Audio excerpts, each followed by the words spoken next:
mivavaka isika tompoko. Tompo, noho ny fitiavana ianao dia tianay koa ny teninao. Maminay ny miaino ny afatra avy aminao, koa manampy anay midira ty amponay, mba ho tahaka ny voatsara na fafy tamin'ny tanolonaka izany. Hamobe eo amin'ny fiainanay akobanandro, ary indrindra amin'ny fiainan'ny fiangonanay. Amin'ny anaran'i Jesosy Kristy. Amen. Filazan'ny tsara araka ny Luka 7:12, andinin'ny 1 ka hatramin'ny 5 no hisy ny afatry ny Tompo. Aza tia ny tsaratsara olona, fa manimba anao zany. Zany no afatry ny tenin'Andriamanitra ho antsika. Aza tia ny tsaratsara olona, fa manimba anao zany. Eny an-dala amin'i Jesosy eto hiakatra ho an'i Jerosalema. Misy olona miaraka aminy, jiosy miaraka aminy. Ary tamin'ireo izay niaraka taminy dia nisy nitantara sy nampatsiahy azy ny nanjo jiosy mpivavaka, jiosy Galiliana, zany avy any avaratry Israely zany, izay nivavaka tamin'Andriamanitra dia nanao fanatitra tao Jerosalema zany tantara zany, teny anisy zany. Dia tonga Pilato sy ny abibiny dia nivonomy ireo jiosy Galiliana ireo, ary ny rany dia nalainy nafangarony tamin'ny ran'ilay fanatitra nataon'izy ireo. Dia nampatsiahana zany amin'i Jesosy ireto jiosy vitsivitsy reto.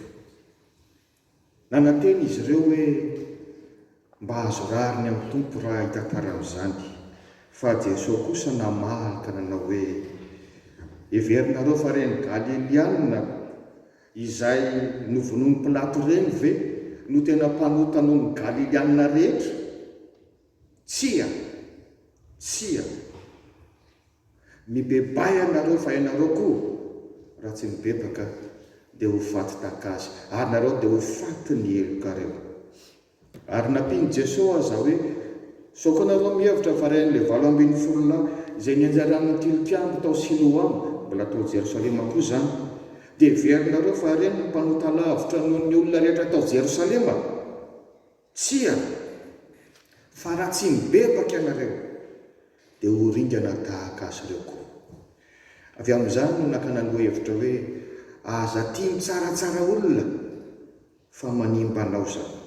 Inona ny fahamarinana voalohany? Aza tia ny tsaratsara olona, fa tsy zany akory no hanamarinana anao. Tsy zany akory no hanamarinana anao. Reto jiosy nitantara tamin'i Jesosy no nanjolay Galiliana ny vavaka hanao fanatitra ny vonomy Pilato reto zany, dia manantena mihitsy hoe Jesosy koa zany anamarina hoe ie tena mpanota ireny. Ary ianareo no tena marina, satria nareo mbola velona zao fa tsy maty tamin'izany. Nananteny izy ireo hoe Jesosy zany dia tena hanamarina azy ireo, kajo tsy zany fa tena nahitsy ny valitenin'i Jesosy, na eo amin'ny andinin'ny 1 na eo amin'ny andinin'ny 7. Tsia. Ohatran'ny tehiteny, ianareo no mbola tena mpanota lavitra, satria ianareo no tsaratsara azy tahaka izany. Ary raha tsy mibebaka ianareo dia ho ringana tahaka azy koa. Jesosy moa mahalala ny ao am-potsiny loatra, mahafantatra hoe reto jiosy miresaka amin'ny reto efa tratrany masirasiran'ny fariseo, ka dia izany fitsaratsarana sy fankalana izany no betsaka tao anatiny. Ary nefa Jesosy dia manitsimitsy hoe tsy ny fanaratsiana olona ataonareo tahaka izany no azonareo sitraka amiko. Tsy fomba ratsy tahaka izany no ampitombo ny fahamasinanareo. Ary tokony hampieritreritra antsika izany. Eny tokoa, ny olona mitovitovy toetra samy tia manaratsy olona no mankama mifosafosa, no manana fotoana iresahana amin'ny fiainan'ny olona sy fanaratsian'ny olona, fa tsy ny olona efa manana mitombo velively. Koa aza lanina amin'ny zava-dratsy ny fonao sy ny fotoananao. Mampalahelo keo rehefa tratran'io aretim-panahy io, tena aretina io. Hoe tsy mahazo aina rehefa miresaka raha tsy manaratsy olona. Tsy manana fifaliana rehefa tafahoana raha tsy mitsaratsara olona.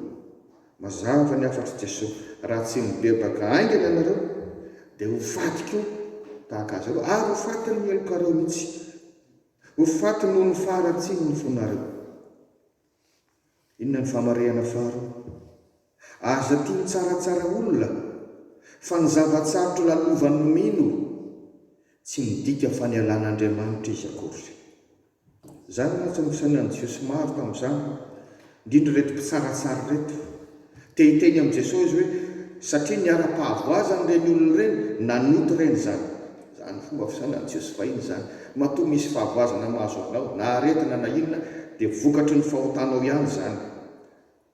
Toa te ilaza izy ireo hoe matoa ny aran-doza ireo dia nosazian'Andriamanitra izay. Tsy azonao tsaratsarana tahaka izany ny fitondran'Andriamanitra ny olony. Raha mandinika ny fiainana zanak'Israely fotsiny tsika ao amin'ny Baiboly ao, ahoana moa izany mitondran'Andriamanitra azy izany?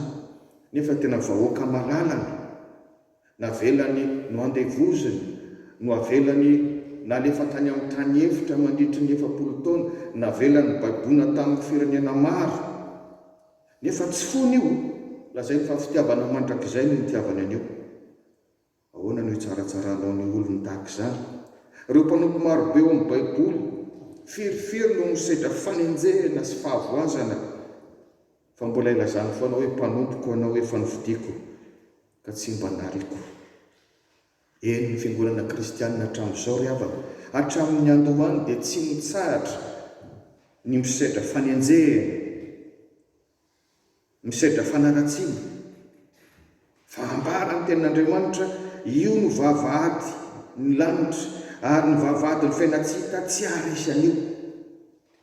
Firifiry moa no mino hoentin'Andriamanitra ho amin'ny fisedrana isika, nandray taizan'Andriamanitra amin'ny aretina, ka tsy izany no hitsaratsaratsika hoe izany ve ny mpivavaka, tsisy tompony ampitso isika, mety ho accidenté isika, mety ho tapaka lalan-drà isika, mety ho very asa isika, dia hiazakazaka ianao hitsaratsara hoe vokatry ny fahotana izay, tsy tian'Andriamanitra izay.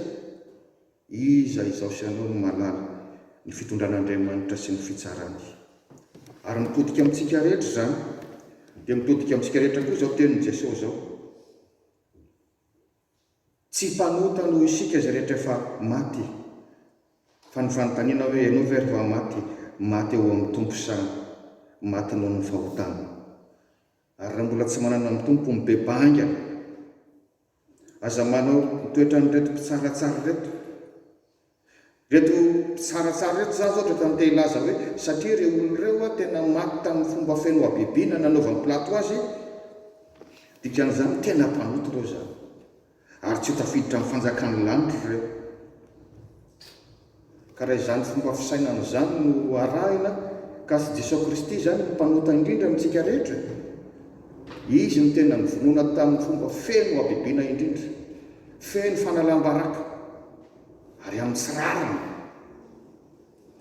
Dia izy indray zany tsy ho tafiditra ny fanjakan'ny lanitra, ary eo am-pianany rehetra. Maty martyr-dony ireo ry havana, maty martyr-dony ireo. Ripetera iza moa mangataka hoe raha ombona ihany aho ataovy mitsongolika fa azo atao mitovy amin'ny Jesosy, fa hafa mihitsy ny voninahitry ny tompo. Dia tsisy ho tafiditra ny fanjakan'ny lanitra ve ireo? Ka tsy ny fomba nahafatesanao akory no hitsanananao amin'ny fidiranao any amin'ny fanjakan'ny lanitra, fa tsy hoe raha misy olona maty moramora teo am-pandriana teo dia tafiditra ho azy any amin'ny fanjakan'ny lanitra izy izay. Tsia, tsisy tompony ampitso isika, tsisy tompony fomba hafatesantsika isika, fa izay velona ao amin'ny Kristy ihany no maty ao amin'ny Kristy. Ka na maty andrana ianao, na tsy hita faty ianao, na maty teo am-pitoriana teny ianao, manana an Jesosy Kristy ve ianao aloha? Izay ihany no tafiditra amin'ny fanjakan'ny lanitra. Raha tsy izany, mibeba dia ny mbola tsy tara. Famarihana fahatelo sady farany, aza tia mitsaratsara olona, fa efa simba ianao raha mpanao an'izany, efa simba ianao raha mpanao an'izany. Ny fariseo sy ny sadoseo tokoa ry havana no efa mpanao an'izany amin'i Jesosy. mpanao an'izany amin'ny mpianana tsy mitsahatra ny mitsaratsara azy amin'izay ataony rehetra, ny manenjika, ny mankahala, ny manaratsy azy amin'ny olona. Dia averika any hoe reto le jiosy izay tia mandrika an' Jesosy reto dia efa fantany keo hoe tratran'izany masirasira ny fariseo izany, ary io dia nafara amin'ny tompo antsika mihitsy. Tandremo hany ka na miteny amin'ireo izy ary dia tahaka miteny amin'ny fariseo sy ny sadoseo, tena enjana mihitsy. Tsia tsy maro nanao ireny ianareo, mibeba aingana. Zany no afatra amin'izao karemo izao revana. Tadio fa ny olona mpialina ihany no tena tia manaratsy olona. Ny olona tsy mba mandray andraikitra ihany no voatery tsy maintsy manenjika an'izay mandray andraikitra. Ny olona efa ratsy fo no tsy mba afaka mangoraka intsony, ary ny olona tsy mba voavela eloka no tsy ahay amela eloka mihitsy.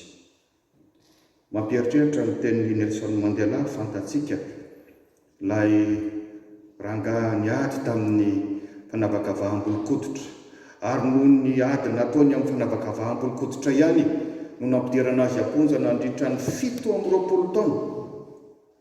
7 taona antitra izy vao tafavoaka tany. Fa ny fantatra dia mpivavaka izy, tena mpivavaka izy. Ary anisan'ny fehezan-teny nataony rehefa tafavoaka ny fahavonona ny amela eloka, satria izy mihitsy no mahatsiaro fahafahana amin'izany. Hoy ny fehezan-teniny amin'ny teny frantsay, le pardon libère l'âme. Tena tsapany zany, ary navelany ireo olona nanagatra azy. Izy indray ary no nitarika fampihavanana. Dia toizany, éliminer le pardon, c'est comme vivre dans une prison.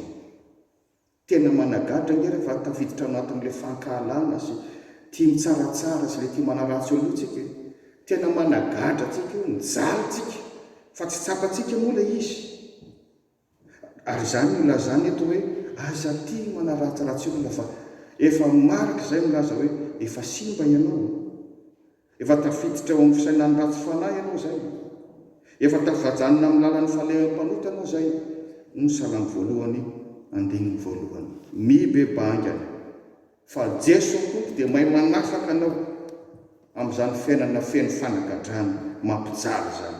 Hoy izy amin'ny andininy fahadimy, raha tsy mibebaka ianareo dia ho ringana tahaka azy ireo koa. Eny ry havana, tsy mora ny mijoro amin'ny androsika ankehitriny.